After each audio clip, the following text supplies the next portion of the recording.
Bien, eh, ya he hablado de este ejemplo, nada más que ahora lo haré gráficamente para dar pie a lo que va a ser la práctica 2. Eh, si yo pensara que Uber esté programado bajo el enfoque distribuido, lo podría explicar muy fácilmente, ¿no? Ya he hablado de que, o preguntado si ellos, o sea, Uber, programaron el servicio o la función o el método de ubicación, ¿no? Este mapa.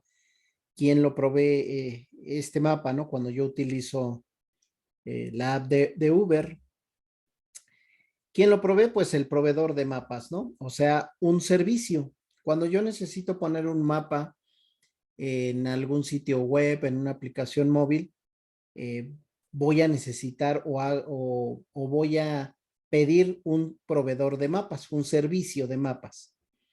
Y la primera pregunta que me voy a hacer es, ¿dónde vive ese servicio de mapas? ¿Está en este país, en otro país? ¿Está en varios servidores? ¿Está en un solo servidor?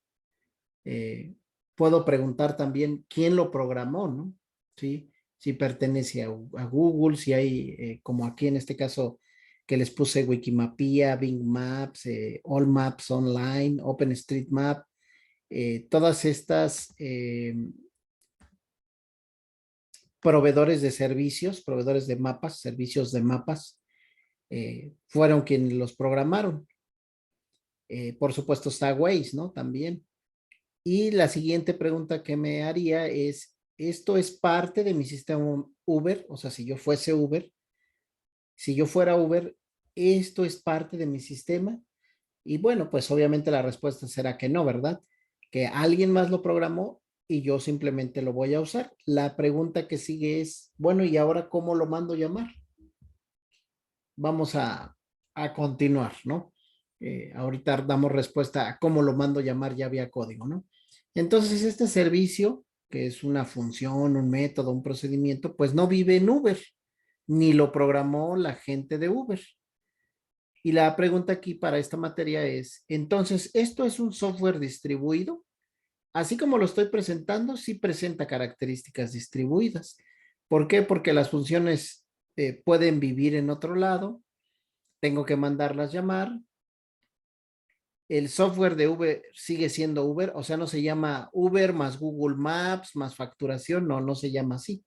Se sigue llamando Uber, entonces cumple con esa característica de distribuida de presentarse como un único sistema, pero que está usando diferentes servicios, ¿no? Que estoy mandando yo en este caso a llamar estos servicios y los integro.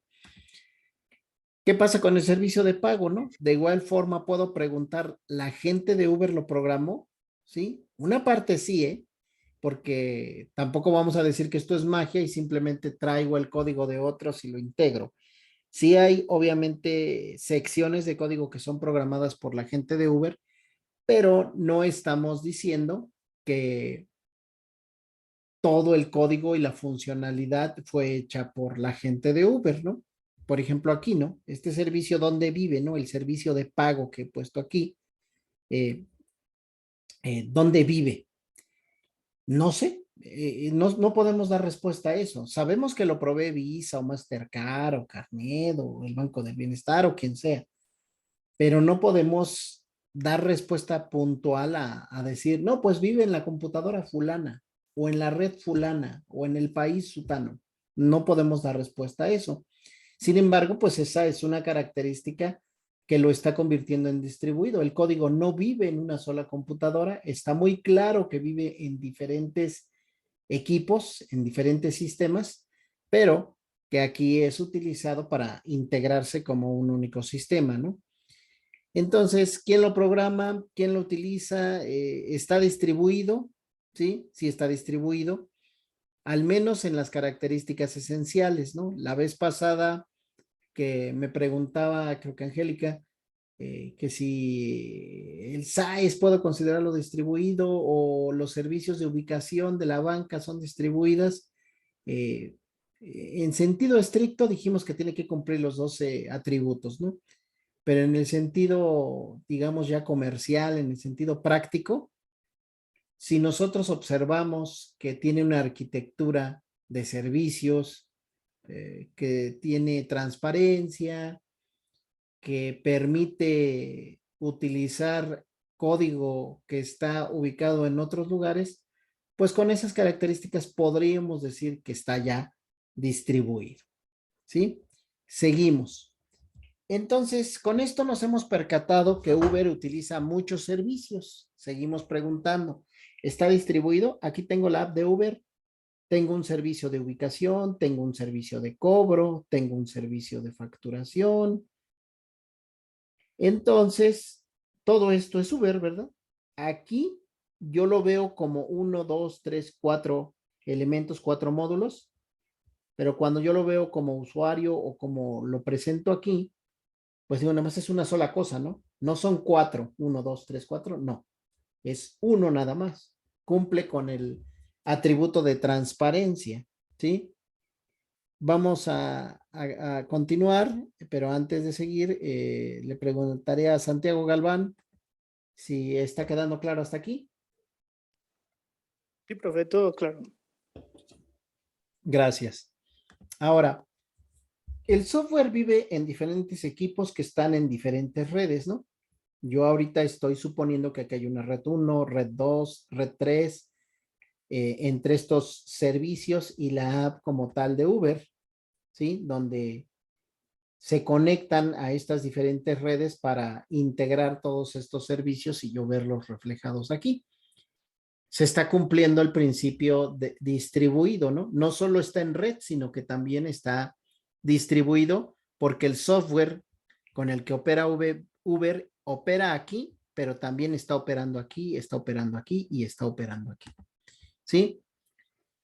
Ahora yo les pregunto, si esto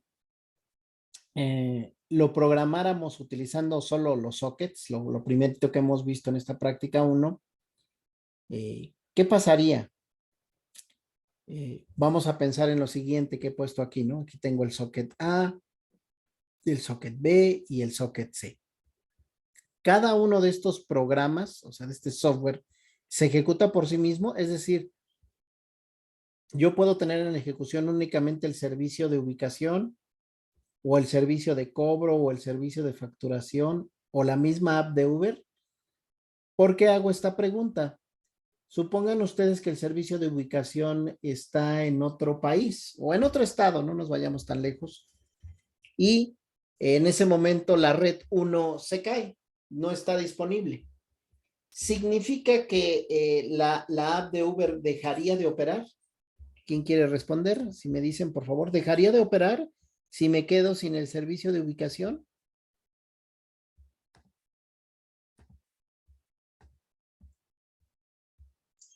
Pues yo diría que sí, profe. ¿Dejaría de operar? Yo digo que sí dejaría de operar, profe. Ok, a ver quién más. Yo digo que no, profe. Yo digo que sí. Da igual. ¿Quién dijo que no? Yo, David. ¿Y por qué sería que no dejaría de operar, David? Pues es que ya dijimos que es distribuido, ¿no? Y se supone que es tolerante a fallos. Entonces, supongamos que no se sirve el servicio de ubicación, que a pesar de que es como fundamental, pues se supone que debe de tener alguna forma de salir sobre, bueno, de esa falla, ¿no? Ok, sí, la respuesta es correcta, David. Lo segundo que dijiste de que debe de salir de esa falla, pues bueno, eso no siempre va a ocurrir y no siempre será cierto para un sistema distribuido. Y vamos a ver ahorita, bueno, voy a comentar por qué. En efecto, el servicio de Uber o la app de Uber, eh, si no tiene el servicio de ubicación, ustedes comentaron, pues no operaría, ¿no? No dejaría de funcionar. No, porque los sistemas distribuidos tienen como atributo la tolerancia a fallos, como bien dijo David. ¿Qué significa eso? Ok, dice, es fundamental para mí como cliente tener el servicio de ubicación, si no, no puedo saber de dónde voy y hacia dónde voy y etcétera. Sin embargo, si no estuviese ese servicio, eh, el servicio de facturación sí seguiría operando y también el servicio de cobro. obviamente, pues para todo lo anterior que se tuvo que haber cobrado y obviamente para la facturación de esos cobros. A esto le llamamos que el sistema es tolerante a fallos. Vamos a poner números. Vamos a suponer que aquí donde dice app de Uber tengo un 25% del sistema. En la ubicación tengo otro 25, otro 25 en cobro y otro 25 en facturación, para el 100%. Entonces, cuando se cae el servicio de ubicación, que como ustedes dijeron, pues es prácticamente el corazón de Uber, aunque para mí como usuario no me permitiría ya hacer uso del servicio, por ejemplo, toda la gente que trabaja en el área de facturación y en el área de cobro debería de seguir operando. Entonces diríamos que el sistema está a un 75% de su operación. No se cayó totalmente, se cayó una parte del servicio de ubicación, pero sigue operando a un 25, 50 y 75%, ¿no? 25 aquí, 25 acá y 25 acá. Si se cayera también el servicio de cobro, diríamos entonces que ha perdido la mitad de su funcionalidad, ¿no? Ubicación y cobro. Entonces está operando al 50%. Si perdiera los tres servicios, ubicación, cobro y facturación, quedaría nada más la aplicación como tal que tengo en ejecución en el teléfono, ¿sí? Estaría intentando hacer peticiones o conexiones con estos servicios, ¿sí? Y obviamente diríamos que está un 25%, que no se cayó totalmente. Entonces, a eso se refiere ese concepto de tolerancia a fallos. No se refiere a que sea infalible, ¿no? Es súper importante que nos quede claro eso. Ningún sistema es infalible, ya lo hemos dicho, Amazon, Facebook, Google se han caído y se van a seguir cayendo, aunque se caen pues cada 3, 5 años, no lo sé. Pero la característica distribuida es esa, ¿no? Que no decimos, pues se cayó el sistema y no hay nada de los módulos que ofrece que puedan seguir operando. Cuando a una parte del sistema sigue operando, ¿quieres eso? Anótalo. Cuando una parte del sistema sigue operando es cuando yo digo, está distribuido. Porque cuando no está distribuido, se cayó y se cayó totalmente, ¿eh? No hay nada que hacer. Es como cuando la banca, por ejemplo, tú dices, no tengo acceso a la banca en línea, ¿no? La banca web, pero puedo entrar desde la banca móvil. Ah, bueno, pues entonces nada más está acá, está distribuido. La banca móvil no está inmersa en la banca web y permite que en la banca web yo siga operando, aunque la banca móvil no esté operando. Oye, que se cayó la banca web y la banca móvil, bueno, me queda el sistema que está instalado en las sucursales. Y si ese sistema que está instalado en las sucursales me permite hacer depósitos o retiros o los cajeros, entonces digo que está distribuido el sistema porque no dejó de operar totalmente, ¿no? Si en el momento que se cae alguno de los servicios, se cae totalmente todo el negocio, por así decirlo, entonces sí decimos, esto no está distribuido porque se cae y no hay forma de acceder a él de ningún modo, ¿sí? ¿Sí me expliqué en esta parte, chicos? ¿Sí? Valencia, Blanca, ¿sí quedó claro? Sí, profe. Sí, ok. Ahora, las preguntas que están aquí abajo, gracias. Dice, cada uno de estos programas se ejecuta por sí mismo, es decir, la app de Uber puede ejecutarse sin que esté presente el servicio de ubicación, de cobro y de facturación. O dice aquí, o se ejecuta hasta que recibe una petición de ejecución. Pensando en que fueran sockets, ¿eh? ¿Cuál sería su respuesta de ustedes?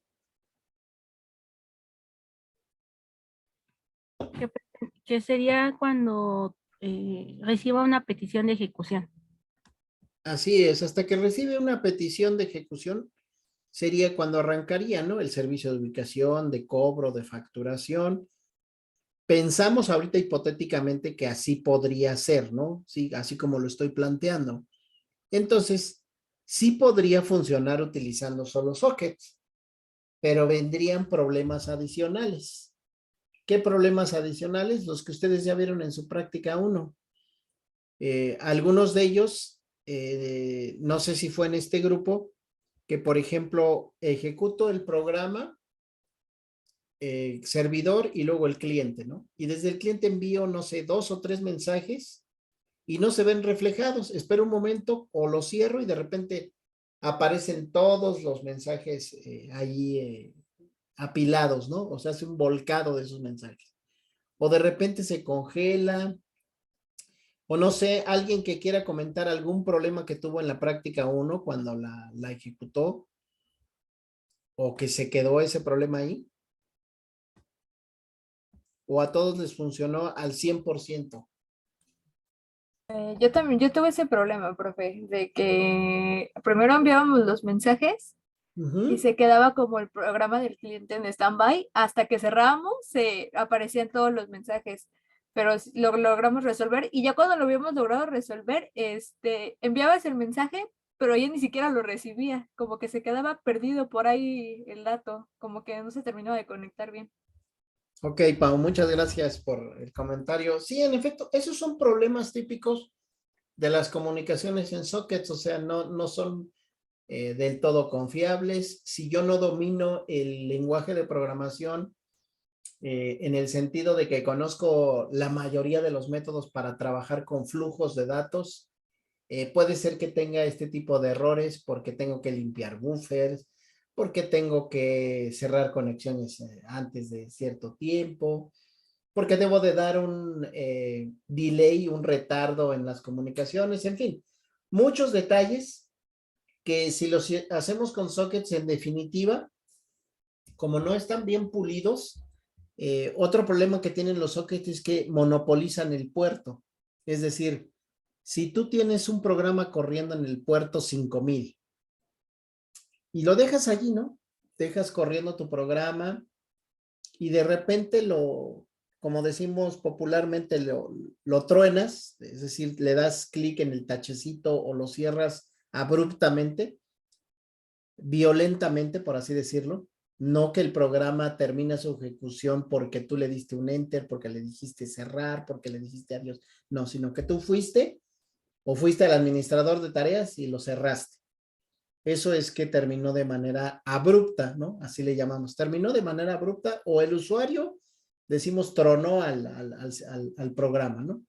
Cuando eso pasa, los sockets quedan monopolizando el puerto. Ocurre lo que en sistemas operativos le llamamos un proceso zombie. ¿Alguien recuerda qué es eso de un proceso zombie? Es cuando ya, ahora sí el proceso se queda activado sin que tenga hijos y se queda en ejecución. O así queda como ahí a la deriva. ¿Tienes algo? Muy bien, Angélica, buena respuesta. ¿Tienes algún ejemplo que tú hayas visto? Ah, pues este es un proceso zombie. Pues sería en una lista cuando eliminamos los hijos y no cerramos como que el nodo padre y se queda en automático. Bueno, sería... Bueno, eso sería como en una práctica, ¿no? Que hacemos aquí, pero yo me ajá. refiero, tú como usuaria, ¿has podido identificar algún momento en el que tú digas, esto ya es un proceso zombie? Pues sería cuando ya cuando estoy haciendo una factura, o así un pago, y se queda ahí en stand-by y no procede ahora sí que el pago como tal. Ok, bueno, esa podría ser una. Muy bien. Aquí cuando hablo de esto de sockets, gracias, Angélica. También ocurre esto del proceso zombie cuando cierro el programa abruptamente, ¿no? Es decir, si yo ahorita, a ver, permítanme, déjenme regreso aquí. Si yo, por ejemplo, cerrara esta terminal, bueno, ahorita no está haciendo nada, ¿no? Pero aquí ahorita dejé unos programas corriendo. Si yo lo cierro, el programa que está aquí en ejecución está ocupando un puerto porque está usando un socket.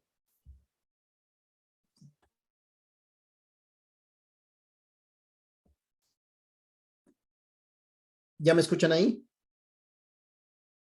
Ya. Hola, hola.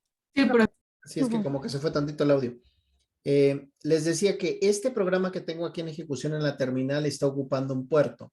Si yo vengo aquí a la ventana y le doy cerrar de manera abrupta, el puerto va a quedar ocupado, puede ser algunos segundos, puede ser incluso al par de minutos, en lo que el sistema operativo vuelve a liberarlo, por así decirlo. O sea que ahorita dice, este programa, el programa A, está utilizando el puerto 10,000 y yo lo cierro abruptamente. Yo, usuario, va a tardar algunos segundos, les digo, puede ser hasta un par de minutos, que el servidor, el sistema operativo identifique que ese programa ya no está ahí y que ya, como bien dijo Angélica, pues ocurrió un famoso proceso zombie, ¿no? Que dices, el programa no está muerto, pero tampoco está vivo, está ocupando el puerto, por eso le dice que es un proceso zombie, ¿no? Porque el puerto está ocupado por un programa, aunque el programa yo ya lo cerré, pero el sistema operativo todavía no ha alcanzado a darse cuenta que yo ya lo había cerrado de manera abrupta. Cuando ya hace su verificación, ya es entonces cuando dice, ok, este programa ya lo cerró el usuario, hay que liberar su memoria y libera, por supuesto, el puerto para que alguien más lo utilice, ¿no? Son cosas que ocurren típicamente en esto de los sockets y pues bueno, son detallitos que ya iremos viendo conforme avancemos en estos asuntos de trabajar con sockets. Y bueno, hasta ahí he identificado hasta este momento algunos problemas que hay con sockets. Ya hablé de esta parte distribuida. ¿Qué otra cosa me permite saber que están distribuidos? Pregunto si hablan el mismo idioma.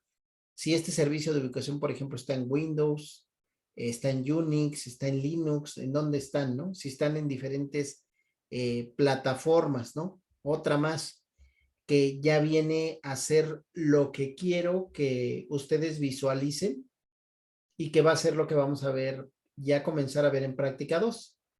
Como hablan en diferentes idiomas y puede ser que incluso en diferentes lenguajes, yo necesito a alguien que funja como interfaz, como intérprete entre, pues, por ejemplo, aquí Windows, Linux, Unix, ¿sí?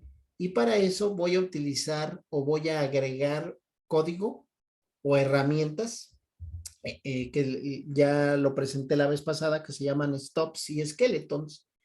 Este stop es un pedazo de código o es una herramienta ya hecha que yo voy a integrar al código.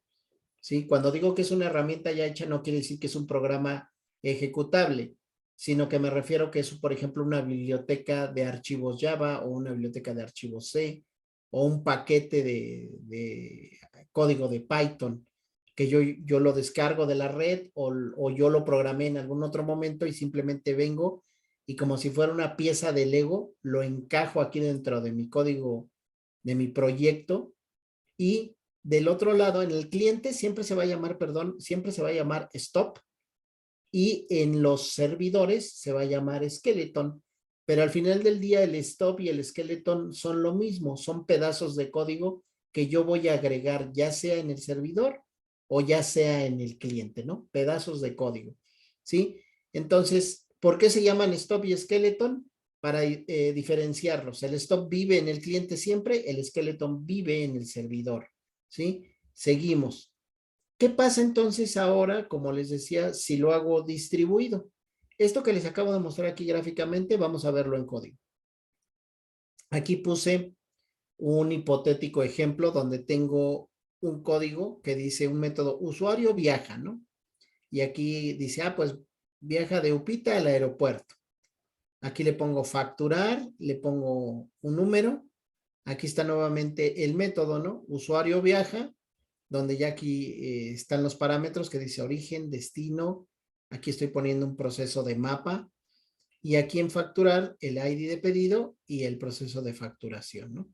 ¿Dónde viven estas funciones de mi código? ¿Sí?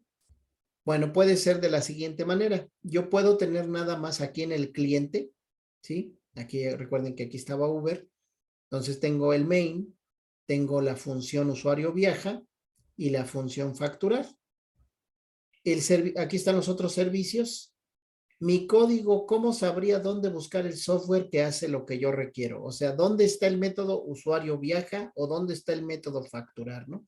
A eso se refiere con buscar el software.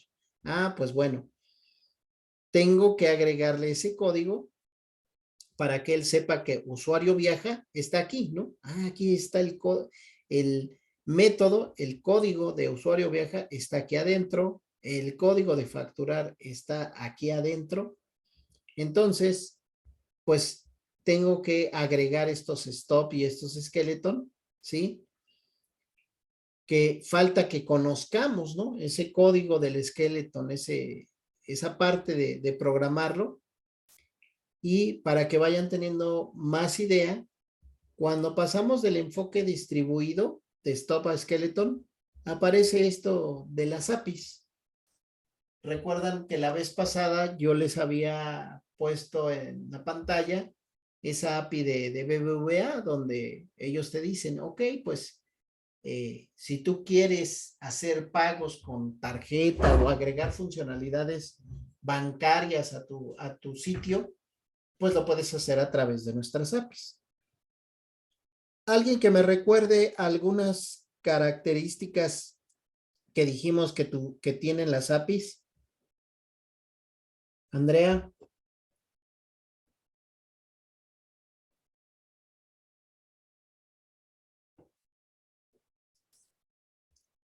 Andrea, ¿sí me escuchas?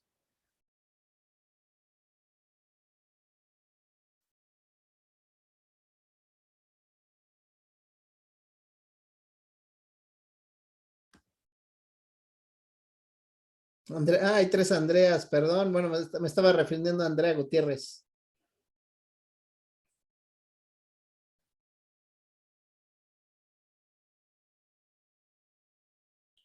Ay, que no sirve su micrófono, dice Andrea.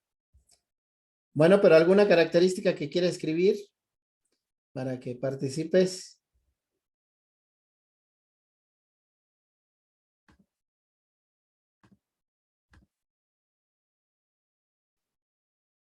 Sí, Andrea Gutiérrez.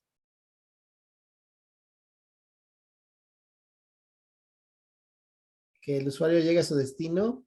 No, pero en general, hablando de APIs, de estas interfaces para programar aplicaciones, la vez pasada habíamos mencionado que están conformados por varios elementos, ¿no? Uno de ellos es que tienen un documento, ¿no?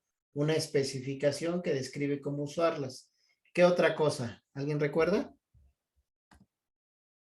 ¿Recuerdas, Andrea? Aparte del documento, ¿qué más trae las APIs? El documento donde describen cómo usar sus métodos. ¿Algo más que traen las APIs? ¿Sí recuerdas?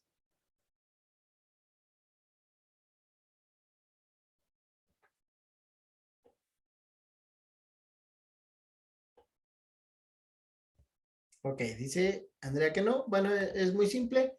El documento y el código, ¿no? Me tienen que dar una biblioteca con código, precisamente que viene la parte de que aquí está comentada, ¿no? El proceso de mapa, o sea, cómo lo ocupo, qué hay que mandarle, donde venga escrito, pues le tienes que mandar un entero que se llama origen, un entero que se llama destino, qué me va a dar como respuesta.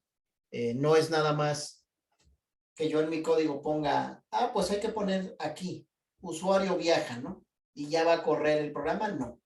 Tiene que haber también, por supuesto, una parte que está en el servidor, ¿sí? Que en este caso, aquí en esta figura, el servidor es este, y yo soy el cliente.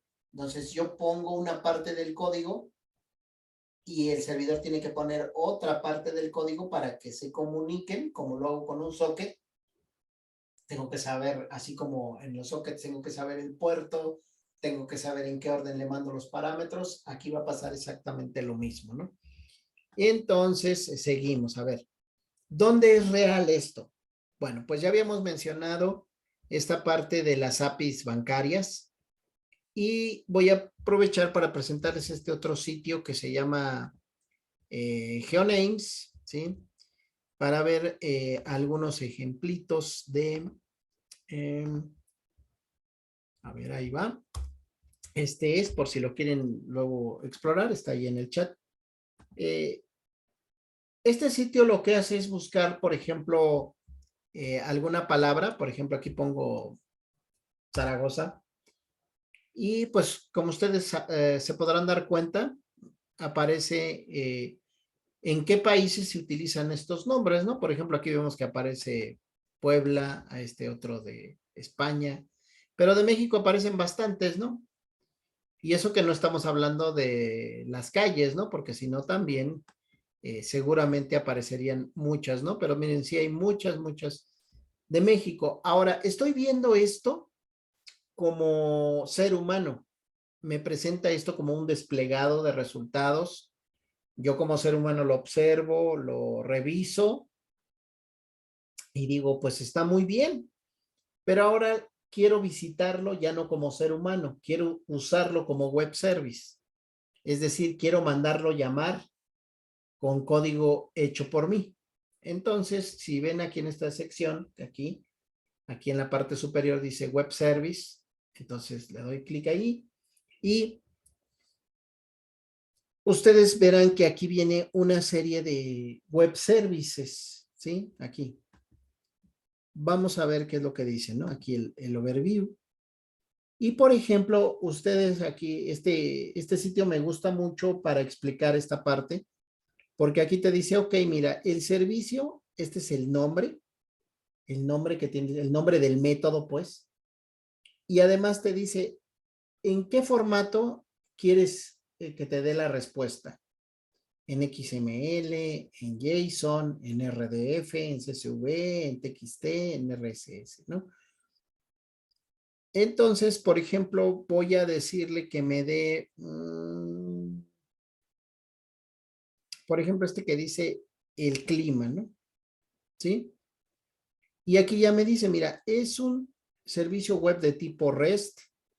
Así lo vas a mandar llamar.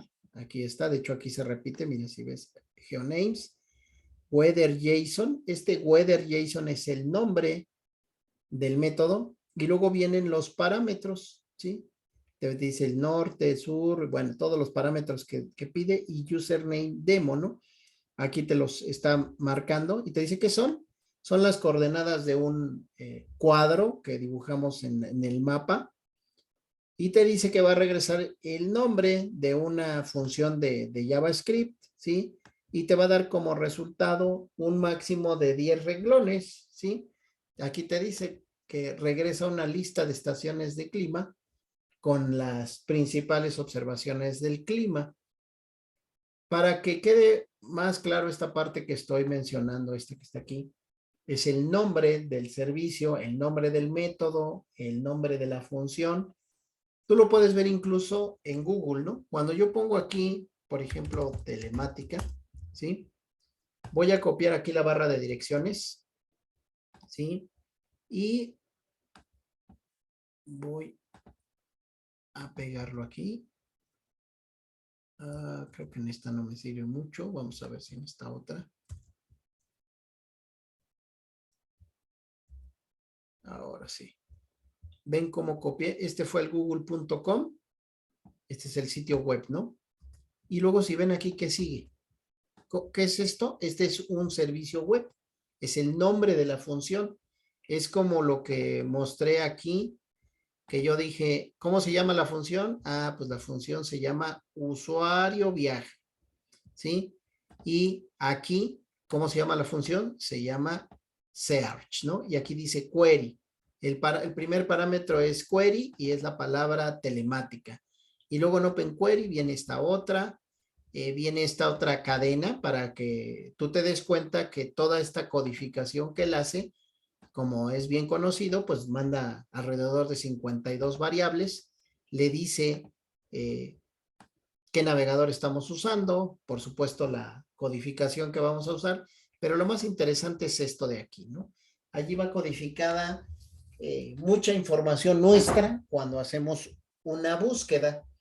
Pero bueno, no me salgo del contexto. Estoy en esta parte de la función que se llama search en el caso de Google y que es el nombre del servicio.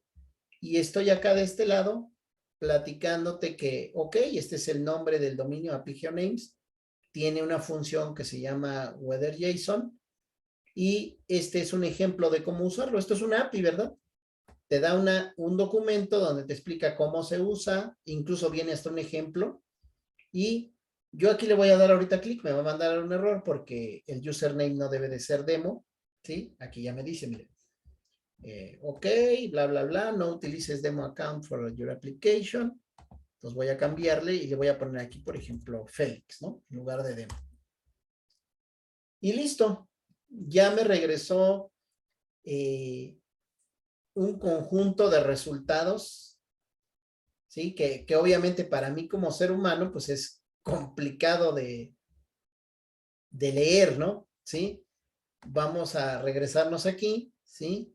Que en este servicio que es de tipo REST, ¿sí? Me voy a regresar aquí donde estábamos en el anterior. Y, por ejemplo, yo puedo ver este de aquí que dice Wikipedia. O sea, le puedo dar aquí en Wikipedia. Y miren qué me dice. Ah, bueno, aquí otra vez. Lo de demo.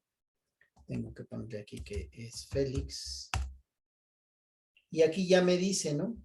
Fue a Wikipedia y extrajo lo más importante de este sitio, London, ¿sí? Aquí está, London, no sé si se alcanza a ver aquí, arriba. Si tenemos dudas de esto que estoy diciendo, vamos a ir aquí a Wikipedia, London, ¿sí? Y vamos a ver si es verdad que, vamos a cerrar este. Quedamos aquí. London is the capital. Bla, bla, bla, bla. ¿Dónde quedó? Ah, no, pues es que estoy. No sé si es el de. Ya no supe ni cuál era. A ver, déjenme ver si buscamos una diferente. Nombre. A ver, vamos a ver si es con esta, pero se me hace que esta me la va a dar en español. Sí, me la dio en español. A ver si le cambiamos acá a inglés. Para ver si están. Ok. Is the capital and largest city. No. No me está dando exactamente la misma. Me está dando esta. A ver. Vamos a ver si aquí.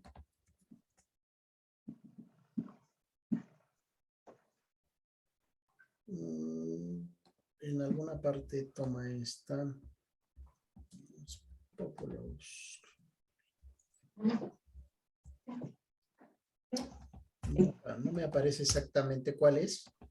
Pero bueno, lo que aquí interesa es que el servicio está funcionando para venir y extraer de Wikipedia la información que nos es relevante. Es un servicio, es una función. Me voy a regresar para seguir aquí y ver estos ejemplos. Ya lo vimos en JSON, ¿cómo se ve? Bueno, otra vez. Lo voy a dejar aquí. Déjenme. Es que alguien entró y ya me puso aquí este mensaje. Ok. Ahí está. Bueno, aquí está el resultado para JSON. Si lo pongo en XML, aquí tengo que poner Félix para armar bien la petición. Y ahí está, ¿no? Vean la diferencia entre que me lo regrese como XML a que me lo regrese como... Voy a cerrar estas también. Esta sí es exactamente la misma, pero esta está en formato de JSON y esta está en formato XML, que es lo que me lo muestra aquí. Si ven, ellos tienen otros servicios donde incluso me dan en RDF, en RSS, en KML. Si no ubicas este de KML, es el famoso Keyhole Markup Language. Es el lenguaje que utiliza Google Earth cuando tú quieres descargar un conjunto de coordenadas de un mapa. Por ejemplo, que dices, quiero saber dónde está la upita y descargas el KML e incluso es muy utilizado también en ambientes virtuales para desplegarlo, ¿no? Pero bueno, reitero, estoy hablando aquí de ejemplos de servicios, de funciones que me permiten a mí invocarlos, ¿sí? cuando yo lo estoy construyendo desde un navegador web. El cliente es el navegador web, este que está aquí, que es Chrome. Cuando yo doy clic en alguno de ellos, como ya vimos, en este caso, ¿sí? Que nada más cambio el user, ¿sí? Y me regresa, ¿no? Aquí información interesante. Y esto me puede servir para yo ir teniendo un poco más de detalle acerca de esto de distribuido. Por supuesto, aquí el cliente es una barra de direcciones del navegador web.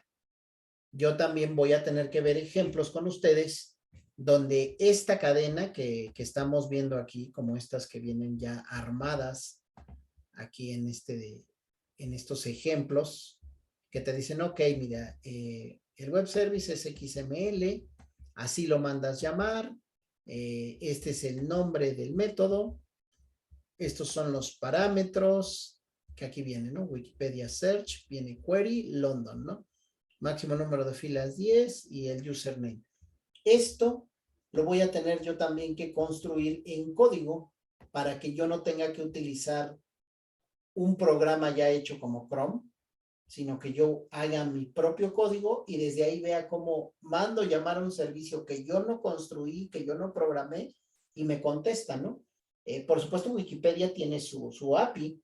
Yo le puedo pedir cosas a Wikipedia, le puedo pedir cosas, como ya lo dije, que lo vamos a ver también, a Spotify, etcétera, ¿no? ¿Sí? ¿Dudas o preguntas hasta aquí, Abraham Arbizu? No, profe. Muy bien, gracias. Bueno, con esta parte vamos a cerrar la teoría para la práctica 2. La práctica 2 ya está en el sitio de Classroom. Si tú vas a verlo, aquí ya lo puse en práctica, si mal no recuerdo, debe de estar aquí. Aquí ya está la práctica 2. Y aquí ya vamos a comenzar a revisar los enfoques distribuidos, ¿sí? Estos enfoques ya con el código, ¿sí? Para que lo vayas revisando, ¿sí? Una parte de esta ya medio la platiqué la vez pasada, pero aquí ya viene con los códigos. El código también ya está allí en GitHub para que lo puedas revisar, ¿sí? Aquí vamos a estar viendo ese código. Básicamente el código es, déjenme cerrar este que escribí para ustedes. No lo guardamos. Y ahí se ve bien con ese tamaño de letra. Sí, profe, se ve bien. Sí, profe. Gracias. Van a ser básicamente 7 archivos, si mal no recuerdo. Es el servidor, el cliente, una interfaz. Son 3 los stops, tanto del servidor como del cliente. Son 5 aquí. Uno que va a ser para la parte de hilos. Son 6. Y este último ya implementando los hilos, que son 7 archivos que iremos revisando. Ahorita vamos a platicar nada más de lo que sería el cliente y el servidor. El miércoles abordaremos lo demás con respecto a los otros archivos. Ahorita algo que quiero resaltar para que ahí lo pongas en contexto. Esto que voy a explicar es obviamente utilizando el paradigma de Java, el paradigma orientado a objetos. ¿Qué significa? Que yo tengo el cliente, que es el programa, el famoso programa del eco, pero voy a construir un objeto de este programa. ¿Para qué? Este objeto se va a llamar EcoObject, ¿sí? válgase la redundancia, un objeto del eco, del programa original, que va a recibir, pues obviamente, una cadena de texto, ¿no? Que es con lo que va a estar operando. Esto es no distribuido. Yo simplemente creo un objeto y este objeto ya es el que hace el trabajo. Cuando ya lo paso a versión distribuida, ya lo había comentado, yo creo este objeto y lo que va a hacer que esto me permita simular, eso sí, anótalo, es importante, esta práctica 2 solo simula que está distribuido, no está todavía distribuido, eso va a ser hasta la otra práctica. ¿Cómo simula? Porque utiliza una misma interfaz, un paquete que se llama RMI y ahí tiene un código que se llama ecoint.java, es una interfaz de Java, ¿sí? Si no recuerdas ese concepto, vale la pena echarle un vistazo rápido o un Wikipediazo si quieres. Interfase Java, ¿no? ¿Cuál es la diferencia entre clase e interfase, ¿no? Si recuerdas, en Java nosotros ponemos class y, por ejemplo, ponemos nombre, ¿sí? Pero también puedo poner algo como esto. Ambas cosas son válidas, ¿sí? Pero hay diferencia entre una y otra, ¿no? Cuando yo pongo una clase, que cuando pongo una interface, ¿no? Una interfase. ¿Cuál es esa diferencia? Si no lo recuerdo, para la siguiente sesión te invitaré a que le eches un vistazo allí con una googleada rápida. Si no recuerdo qué es una interfase o si no lo vi, nada más para que lo tenga fresco y ahorita que estoy explicando esto, puedas asociarlo, ¿no? Pero básicamente las interfaces en Java me permiten a mí que implementen código diferentes clases. Dicho en otras palabras, cuando utilizo clases solamente puedo heredar hacia un código, ¿no? Es decir, tengo una clase y heredo de esa clase, una sola persona, ¿no? Un solo hijo, por así decirlo. Y cuando lo hago con una interfaz, puedo heredar hacia múltiples hijos, por así decirlo, ¿sí? Entonces, aquí en esta imagen que estoy colocando, la versión no distribuida nada más es este cuadrito que tienes del lado izquierdo.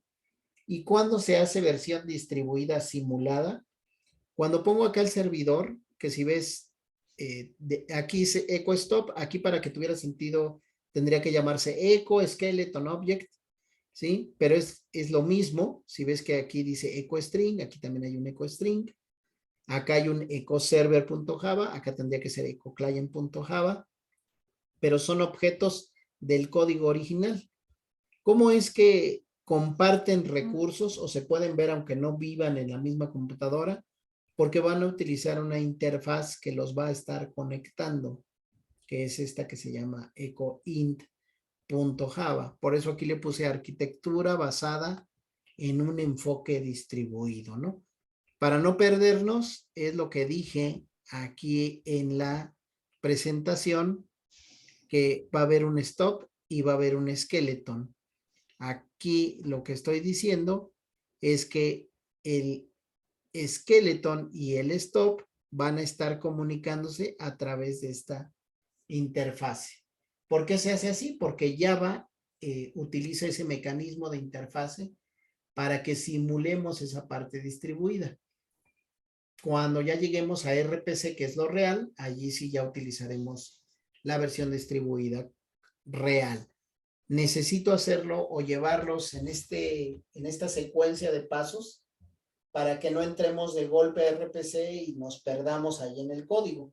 De hecho, ya ahora que ustedes empiecen a revisar este código, el código del servidor y del cliente es muy similar a lo que ya vimos. Lo que sí cambia es, por supuesto, todo esto que ya mencioné de las interfaces, el echo stop, el echo object. Mira, si tú ves, el código ya aumentó bastante, ¿sí? Y si me voy a revisarlo, cómo se está ejecutando, déjenme ver, bueno, mejor voy a cerrar todo para que así lo veamos. Y con esto cerramos la sesión del día de hoy, mostrando la ejecución de esto, para que ustedes puedan después revisarlo con calma. Y ya el miércoles explicamos el código y ya les digo qué podemos hacer como ejercicios, ¿no? Entonces, déjenme cambio de directorio. Ahí me estoy cambiando a la práctica 2.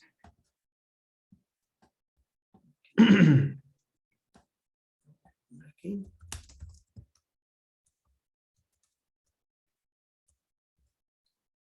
Y listo. Yo ya tengo aquí compilado los códigos y ven, está dividido por paquetes. El cliente, el servidor y un paquete que se llama RMI. Entonces lo que voy a hacer es correr desde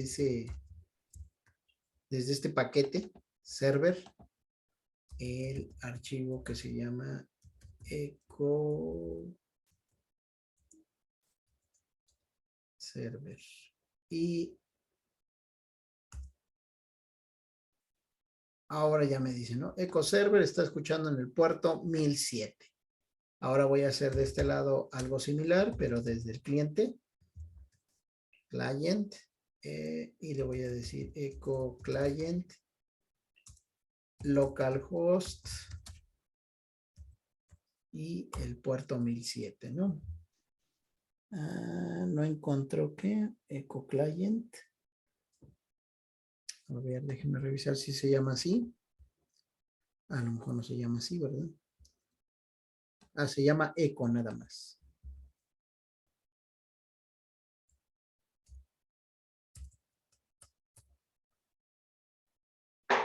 Ahora sí, ahí está. Cerramos esto. Ahora aquí ya está corriendo el servidor, ya está corriendo de este lado el cliente. A diferencia de la vez pasada, ahora sí, aquí me va a empezar a contestar. ¿Sí? Hola. Es un mensaje que espera 3 segundos antes de enviármelo. Por ejemplo, aquí le digo, ¿cómo estás? ¿Sí? Acá ya el servidor dice, está procesando, ¿cómo estás? Y luego ya me contesta, ¿no? ¿Estás bien? Por ejemplo. Ya el servidor de este lado contesta y recibe el cliente la respuesta, ¿sí? Entonces ya aquí ya tenemos como una mínima implementación de un chat. ¿Qué es lo que va a seguir? Hacer esta versión, bueno, explicar cómo la hacemos distribuida, la versión local que ya habíamos hecho, cómo empieza a simular que la vamos a hacer distribuida, para que ya en la práctica 3 ya veamos un ejemplo completo distribuido. Quise ahorita ejecutarlo para que más o menos vayas teniendo idea de lo que vamos a ver, ¿no? El próximo miércoles. ¿Dudas, preguntas, comentarios, chicos?